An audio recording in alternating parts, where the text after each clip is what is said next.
to Cellar Dive episode number 15 of Brutal Battle. All right, so for the first time in, I can't remember how long, I flubbed the intro like twice in a row, so that was our third take.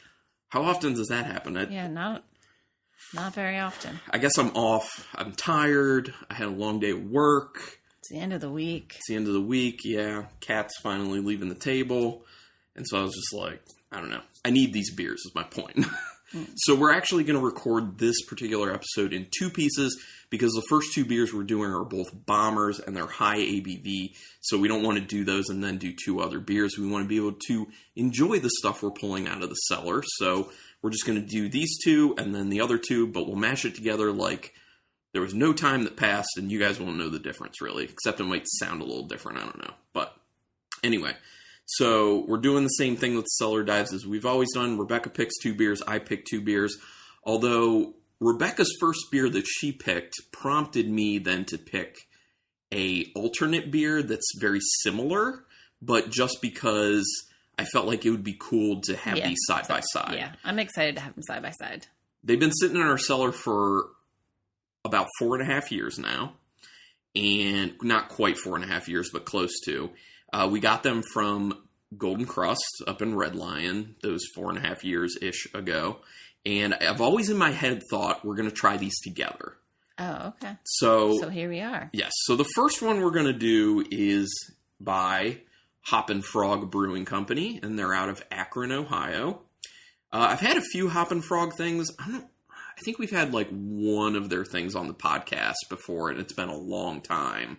So not a whole lot of Hoppin Frog love on the podcast, but here we go. So what we're having here is their Rocky Mountain Boris, which is their stout aged in whiskey barrels. Now, usually when they do a barrel-aged Boris, which is their barrel-aged oatmeal Russian Imperial Stout, which is what Boris stands for, they usually do it just in a bourbon barrel. Now, this is a rare release, very limited rare release, where they did it in whiskey barrels. So, this was a big deal. We've held on to it for a while. So, we'll try this whiskey barrel-aged Russian Imperial Stout, oatmeal Russian Imperial Stout. It is 9.4% alcohol. And like I said, 22-ounce bottle. So, let's get it. Pitter-patter. Pitter-patter. They just say stout, but you said it was oatmeal stout, right? Well, they say oatmeal stout on it, but I'm going from the standpoint of it's imperial though because it's 9.4%. You know, they just say stout; they don't say imperial, but it's also in the name Boris Barrel Oatmeal Russian Imperial Stout. So, you know, it is what it is. All right, let's take a look. It looks crazy dark, like motor oil dark, pretty much. Yeah. Don't you think? Oh my gosh. It doesn't get a whole lot of a head when you swirl it up, but the head that it gets is like insanely dark brown. I'm not getting much when I swirl it. See what I mean? Like it looks like if you swirl up black coffee and it gets a head to it, it's just really dark. That's one of the darkest heads I've ever seen when it's, brown. It's like chocolate milk. It smells. It smells really good. It smells kind of smooth. It smells, I'm getting the barrel. Yeah. It smells like chocolate. I always say everything smells like chocolate malt, but it does. Well, I mean, that's what this is all about. I mean, it's an imperial stout. I mean, definitely getting chocolate, definitely getting malt. So the nose is a lot smoother than I was kind of expecting, because at 9.4%, I was thinking more of an alcohol bite, having been in those whiskey barrels.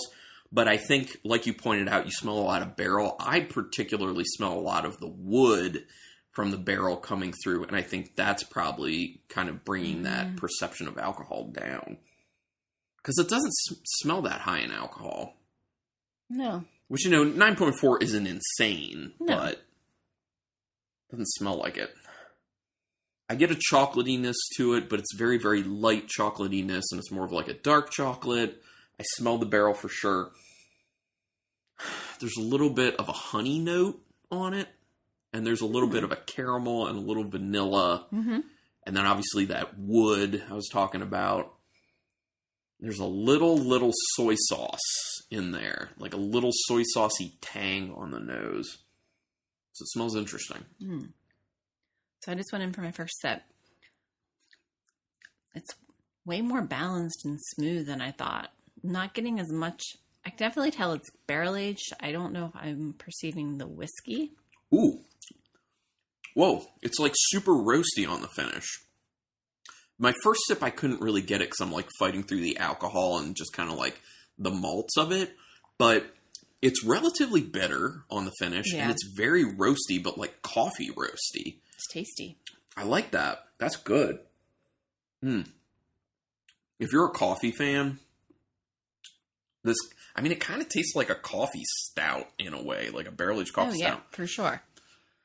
Yeah, I don't really perceive a whole lot of like the actual whiskey character to it, but like I was saying with the nose, I'm getting a lot of wood character in there as well.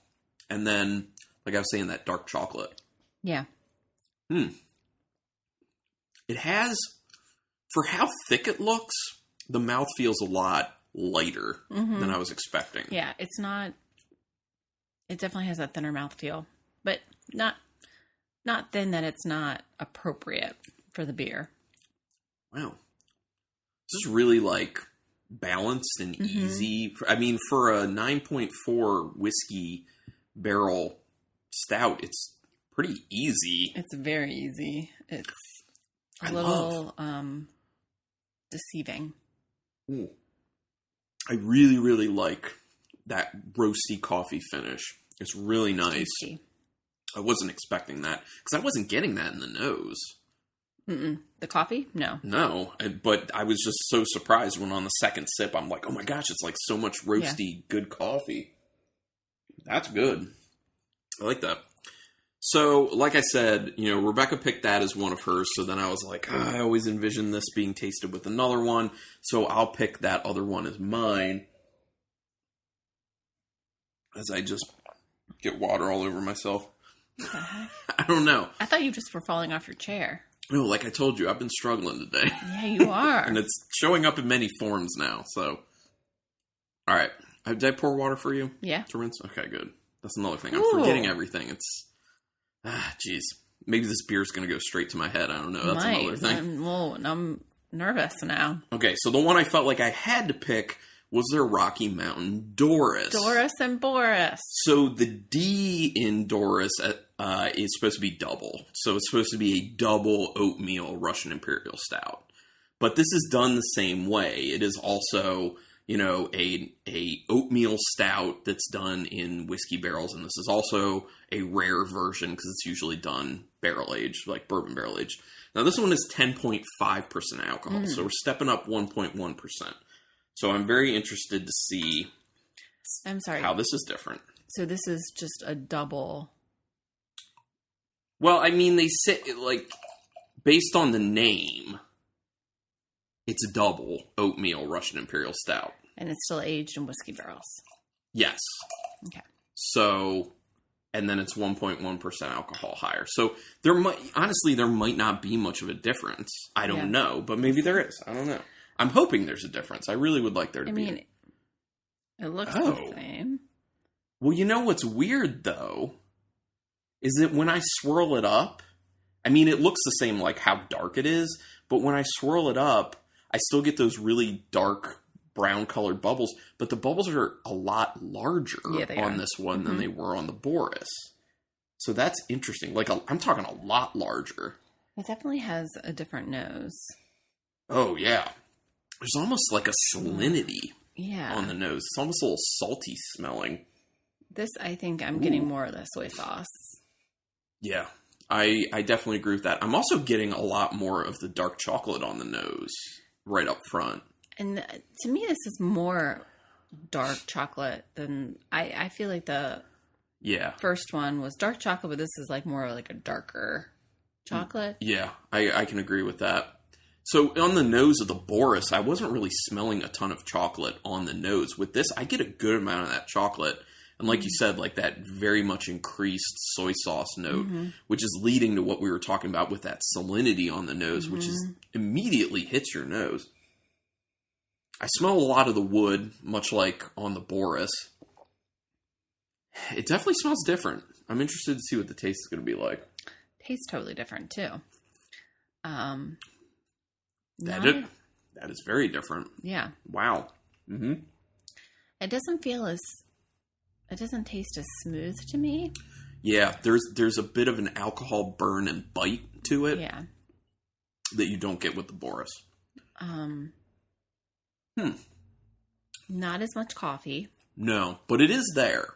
It's definitely a lot lighter. It is there, though. There's more, you would know, like, this is, like, a spirit barrel-aged beer. Yeah. Like, I feel like the whiskey is showing up a lot more in this one, yes. And the alcohol, that 1.1% extra alcohol percentage is also very much showing up. And the dark chocolate's more bitter. Yeah, it's all bitter, more bitter all around. Yeah. I definitely am liking the first one better. Here's the thing. Okay. I was about to laugh, and then I didn't. I was like, that's why what it was are you this doing? weird noise. And I'm not going to edit it out. I'm just going to leave it because I don't care. But I was going to say that it's interesting because I really like this, and I really like the Boris. They're just very different. It's like, what are you looking for? Are you looking for more bitter, more serious, more dark, more of that whiskey, more drying than you want the Doris? Do you want smoother, can't really tell it's necessarily barrel-aged, and a lot more like roasty coffee? You want the Boris. So I do think I gravitate more to the Boris like you are, but this Doris is really good too. Yeah. And I'm very happy to find out that they're very different. Yeah, that's interesting. I mean, they're almost the same beer except double versus single, supposedly. I don't know. Supposedly. Allegedly. Are they from the same year? Yeah. Mm-hmm. Okay. They're both 2015 at this point, so yeah, and you can see like their labels are almost exactly the same. It's just the coloration's a little different. Mm-hmm. And one says Doris, one says Boris. But other than the color change and the Doris versus Boris, it's exactly the same. Mm-hmm. Even the text they have on the side, the flavor text about how they made the beer and everything, it's almost exactly the same. So interesting. But I like these a lot. Good. These are both very good. But like I said, your Boris, I am digging it a bit more, for sure. This is great. So we're going to start our nights with these two, and then you guys will hear 2 more beers, but we're going off to drink these. But what's our third beer going to be? But actually, before we get to that third beer, I did want to say, since we're doing this in 2 parts, and we already fully drank through the Boris and Doris, they were very nice all the way through, and they even got a little better as they warmed up. I was just going to say, they definitely got better. Yeah. I'm still pretty blown away by how smooth that Boris was. Mm-hmm. Just very smooth. But anyway, so our third beer, this is by Tired Hands Brewing out of Ardmore, Pennsylvania. And we've had Tired Hands on the podcast before.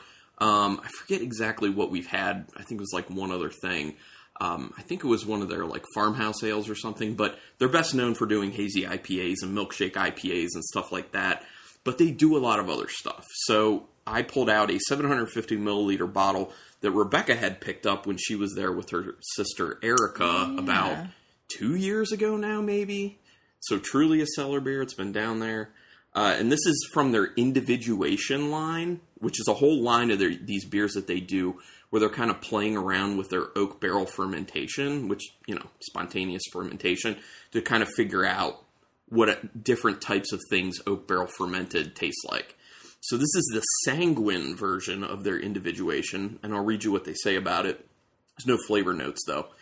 Individuation Sanguine is a red saison blended from a variety of small format oak barrels, deriving character over the course of 1 year from the oak itself and from its resident microflora. Sanguine demonstrates the profound effects of time. So I've never had a red farmhouse ale. Yeah.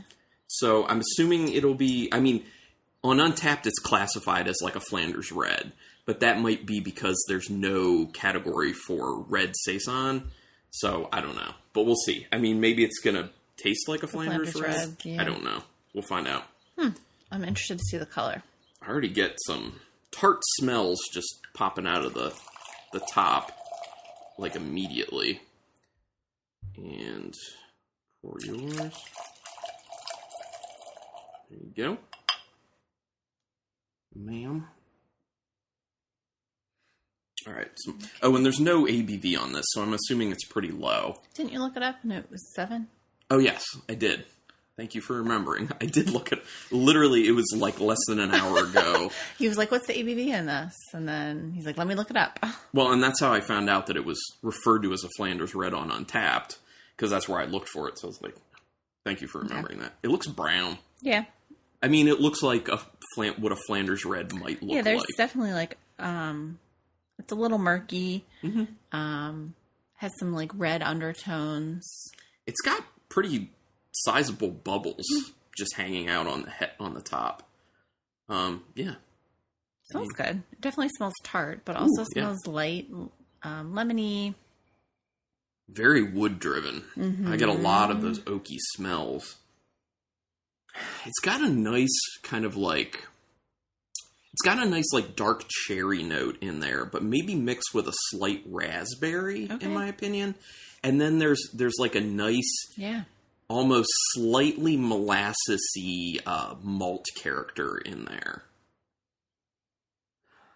Very, very slight. Actually, no, maybe it's more of like a honey.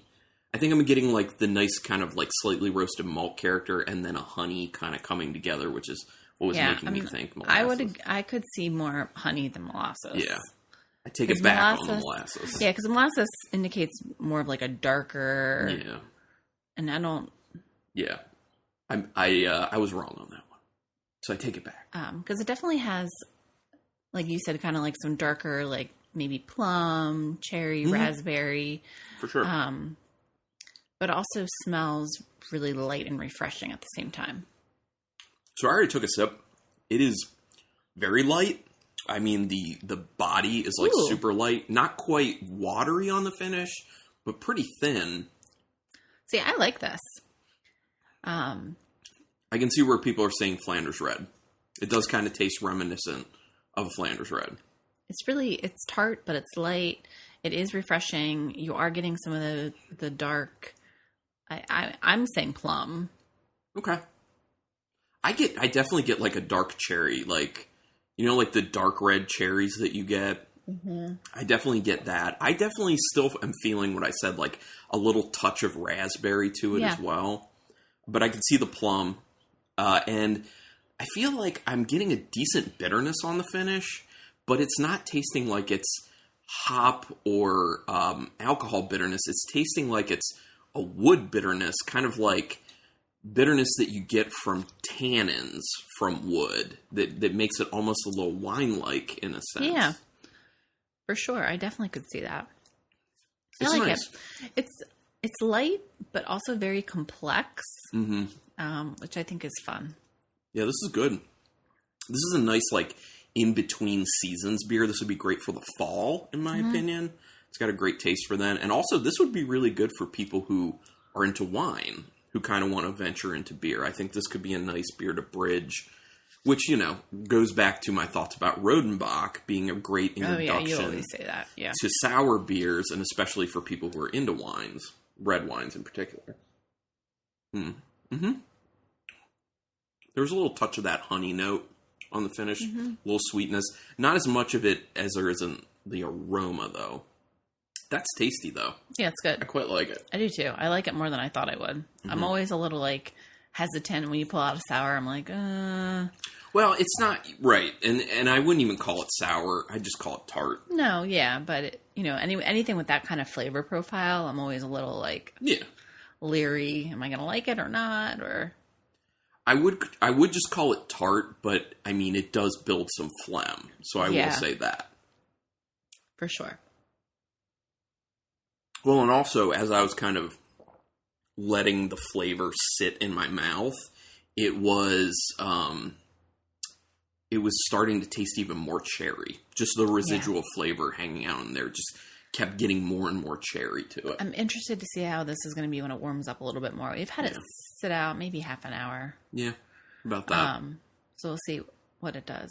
And if people were wondering, which I'm sure you're probably not, that was my second pick, that beer. I mean, people would probably assume Rebecca would not pick that. No, it's not my pick. So. Okay, so beer number 4 is my pick. And I'm excited. I am really excited. Yes. This is by Modern Times. It is their Deeds and Exploits. It is a blended strong ale aged in bourbon barrels with coffee and vanilla. ABV's like 14.3, I think. It's further. It's there. Yes, 14.3. Okay, there you go. So a big boy. That's a big boy. Yeah. Now, I'm particularly excited about this one because I like Modern Times stuff quite a bit. We've had a few of their beers on the podcast over time. We did a brewery showcase on them, which if people want to check that out, that was really good.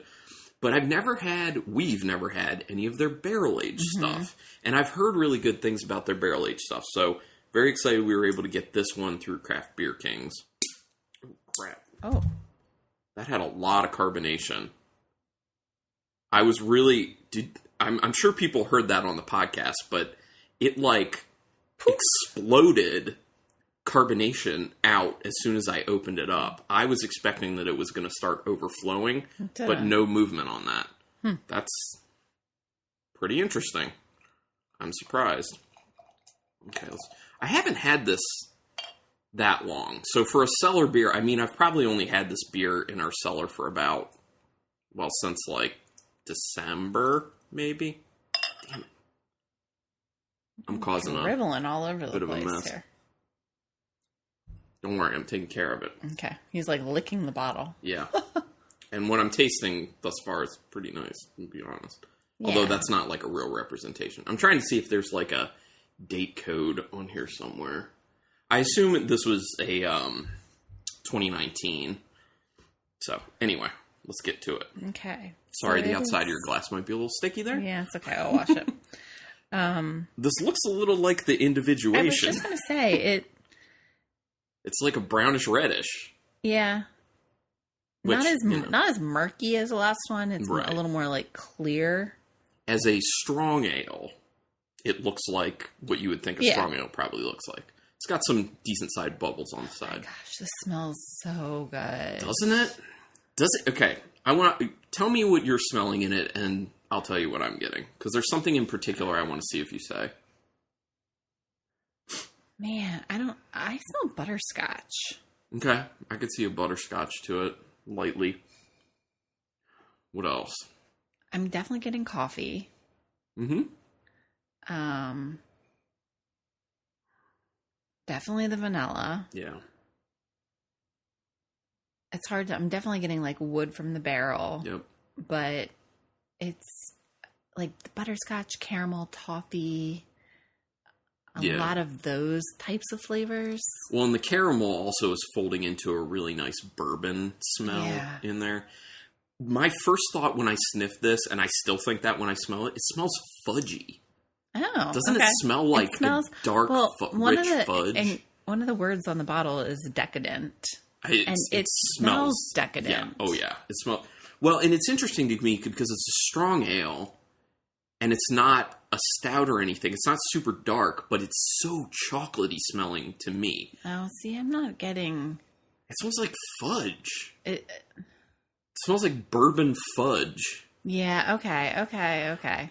To me, I agree with all the other smells you're picking up as well, especially that vanilla. That vanilla is pretty well pronounced. To me, it's like a salted caramel. Oh, yes. I could definitely see that as salted caramel. Like a chocolate, like a fudge-coated salted caramel is what it basically smells like. It smells really good. And it smells amazing. A lot of the flavors we're saying, I feel like I've said before in beers, but this is a very unique smell. Oh, Carlin looks like it's going to be delicious. But this is a very unique smell, I think. I haven't smelled a lot of beers that smell like this. You're going to hate this, though. Oh, that means I'm going to love it. It's very interesting because the coffee is not as pronounced in the aroma as I figure it would be. So I'm surprised by that. This is delicious. Yeah. This is exactly decadent. That's on the bottle is the greatest word to describe this. For a 14.3% beer, this is unbelievably smooth. unbelievably smooth. I mean, my first sip, I felt like I was perceiving not much alcohol at all. It's all that decadent flavor. I got a lot of vanilla on that first sip. And it, almost a little something in there tasting coconut-like to me as well. Yes. You know, it's funny that you say that, because in the nose I was like, it kind of smells coconut, but I don't know why I'm getting that. I mean, it tastes like chocolate, vanilla, caramel, coconut, a little bit of coffee to it, plenty of nice bourbon. I get that like oaky woodiness on there. This is unbelievably complex. I like that I get why on it they say it's a cuvee because of the, blending of the different barrels, because it says blended strong ale. Yeah. Oh my gosh, this is beautifully blended. It actually makes me think about the type of acumen that goes into the anniversary ales by Firestone Walker. When you think about how like smooth and beautiful and flavorful those beers are, and all their anniversary beers are from Firestone Walker, this Modern Times reminds me exactly of those beers. I was hoping this was going to be good. This like knocks it out of the park for me. This beer's unreal. It's so tasty. Exceeds my expectations. Well, I'm glad I bought this beer. It was expensive. Was it? Well, it was expensive. Because, also buying it up from an online beer store makes it even more expensive. So, yeah, this was a pricey beer. But, man, is it worth it. Yeah, this is so delicious. And I'm going to have to contact Kyle Norman, because he has one of these as well. Oh. This was from the Kyle Norman Christmas order. I was going to say, when you duplicate it. When you said the time frame that you got it, I was like, oh, this must have been This is a dessert. It's so good. It's not a dessert beer. It is a dessert itself. I would have this after dinner for sure. It's amazing. Now I'm so glad we finally had a barrel-aged Modern Times beer. I hear what all the buzz is about. Mm-hmm. And the other thing is, I would like this with some vanilla cheesecake. I think that'd be a nice pairing with it. Or even just some ice cream, to be honest. Like vanilla ice cream. There is vanilla in it, but I feel like the kind of like caramel and coconut and chocolate. What about the Americone Dream by Ben & Jerry's? Because we have some of that. Yes, actually, that would be... That would probably be wonderful. Yeah, that's amazing. So, and we're still sheltering in place at home, so at this point, we're just drinking and eating what we have as much as we can. Yeah, pretty much. Okay, so now becomes the tough part, because all these beers are quite good. How do you rank them? I have a clear number one.